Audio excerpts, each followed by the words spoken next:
Donc deuxième étape, Toulouse. Voilà, c'est le Tour de France de lire et faire lire. Alors la deuxième étape portait sur la question des supports et plus particulièrement sur les autres supports que les livres imprimés. Je vais détailler. L'intervenante qui était invitée à la rencontre à Toulouse était Agnès Catala, qui est éditrice chez Milan Presse et qui est également auteur pour la jeunesse. Alors c'est très important à préciser, puisqu'on va voir que ce double ancrage, à la fois éditrice et auteur jeunesse, lui a permis de proposer justement une réflexion sur la question des supports, autres que le livre imprimé, mais aussi d'aborder évidemment la question des contenus avec beaucoup de pertinence. Alors il me semble que quand on évoque justement cette question des supports, quand on pense à l'implication des bénévoles de lire et faire lire, a priori en tout cas auprès des enfants en matière de lecture, on pense en priorité aux livres imprimés, à l'album jeunesse ou aux livres pour la jeunesse. D'autres supports, et c'est ce que rappelait Agnès Catala, sont pourtant à la disposition des médiateurs. Le périodique, par exemple, pour reprendre la terminologie consacrée des bibliothécaires, un périodique sous-entend les magazines, les journaux, les quotidiens.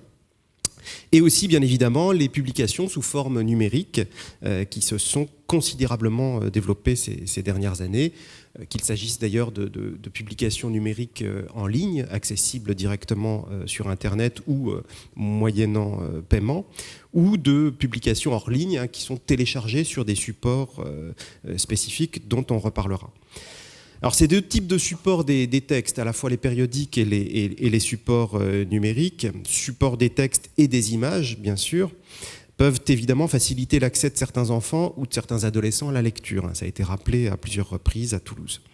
Ils peuvent se révéler très attractifs pour ce type de public qui sont souvent amateurs de modernité technique et de nouveautés.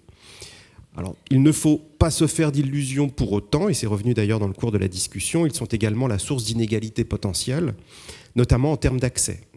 Les taux d'abonnement à la presse, je le rappelle, à la presse jeunesse en particulier, sont souvent corrélés au niveau de diplôme des parents ou à leur niveau de revenus. Ils sont également source d'inégalités en termes de compétences. On parle par exemple d'une fracture numérique du second degré aujourd'hui. Tu parlais d'illettrisme. On commence aujourd'hui aussi à parler et à s'inquiéter de situations d'électronisme. Excusez le néologisme, mais il est quand même assez efficace. D'où l'intérêt donc pour les médiateurs de lecture, à la fois de présenter aux enfants ce type de support, aux enfants et aux adolescents, et bien évidemment aussi d'où l'intérêt d'engager une réflexion sérieuse, objective, critique aussi à leur encontre. Je commence par les magazines. Excusez-moi, je dois m'auto-contrôler pour le temps. Je commence par les magazines très vite. Donc la rencontre a permis de rappeler l'intérêt fort du support magazine et du quotidien jeunesse.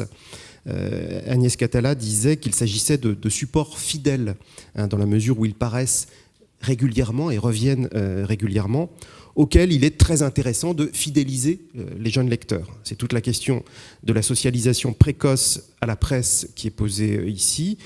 On sait que les taux de lecture de presse, en tout cas de lecture régulière de presse, sont en baisse dans la société française d'après les enquêtes pratiques culturelles des Français. Mais on sait aussi que les enfants prennent souvent un très grand plaisir, voire même font preuve d'une grande fierté à être abonnés à un ou des périodiques qui leur sont réservés et qui leur sont très souvent d'ailleurs adressés personnellement. C'est un peu comme les enfants qui sont parfois très, très fiers d'avoir une carte de la bibliothèque municipale. Le magazine est un support spécifique, rappelait Agnès Catala, pour des raisons fiscales. Il doit renvoyer à sa nature presse, il ne peut pas être monothématique, il est diversifié dans ses approches, fortement lié à l'actualité, c'est encore plus vrai pour le quotidien. Le magazine s'adresse par ailleurs à des lectorats très variés. En tant que lecteur, on peut y accéder par la photo, l'image, le texte, le jeu. Il permet donc des lectures brèves et des lectures plus immersives, des lectures au long cours notamment pour tout ce qui est narration littéraire. Le magazine est par ailleurs susceptible de plaire aux filles comme aux garçons. Tu rappelais justement le dimorphisme sexuel de la lecture qui est assez marqué.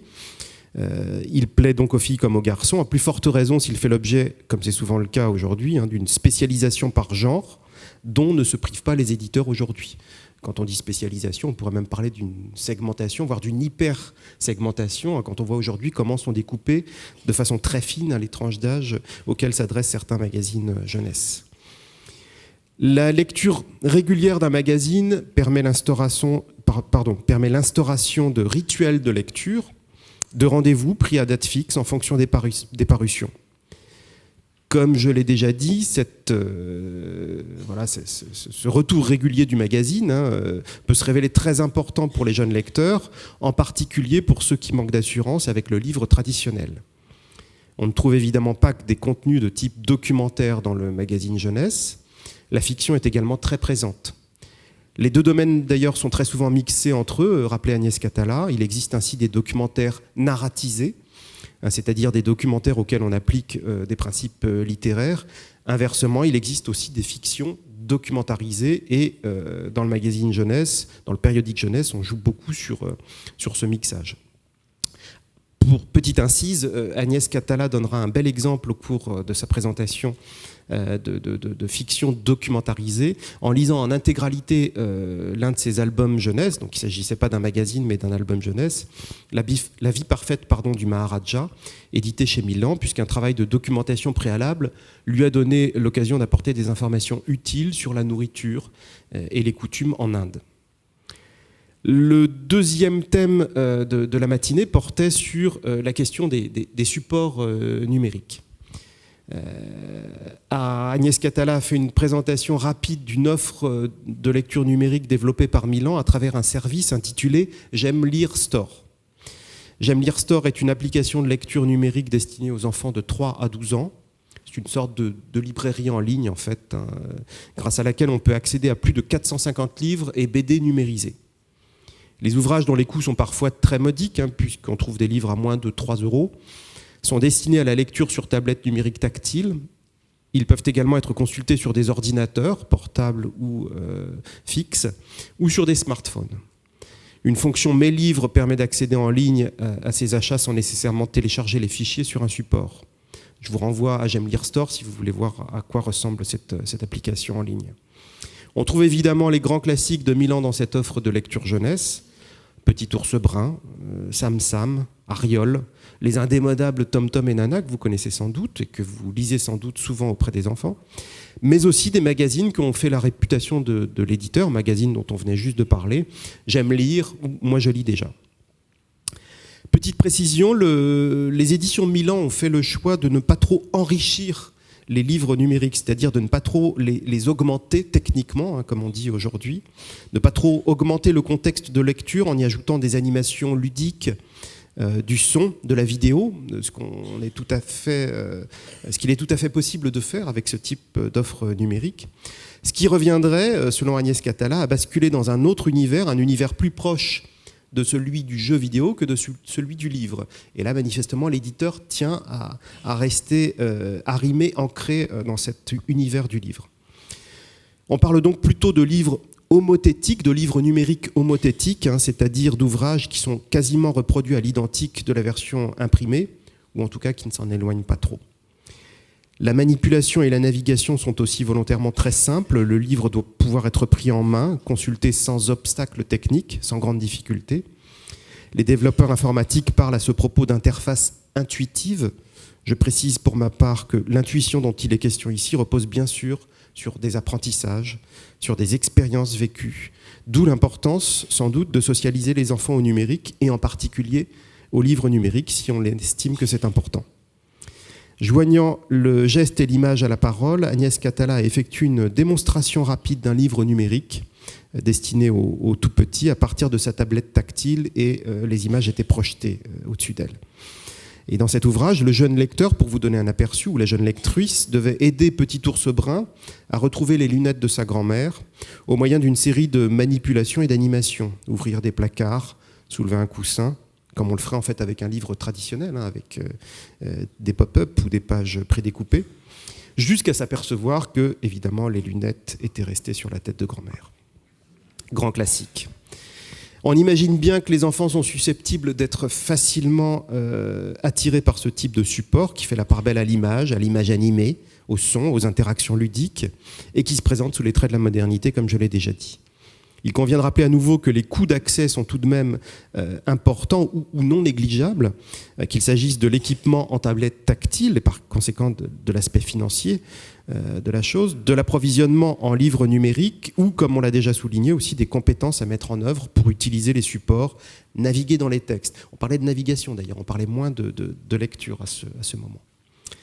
Pour terminer, revenant au support imprimé traditionnel, Agnès Catala a également invoqué l'intérêt de lecture que les bénévoles sans doute connaissent et qui nécessite l'intervention d'un tiers. Les histoires sans parole ou sans texte, mais aussi les virelangues, je ne connaissais pas ce terme, soit des jeux avec les mots et les sonorités de la langue. On parle également de casse-langue, tord-langue ou fourche-langue. Alors vous ne savez peut-être pas comme moi de quoi il s'agit. Tonté-tati, loté-tatou. Voilà, exactement. Un chasseur sachant chasser, pruneau cuit, pruneau cru, enfin bref. Je m'arrête là, au risque de fourcher.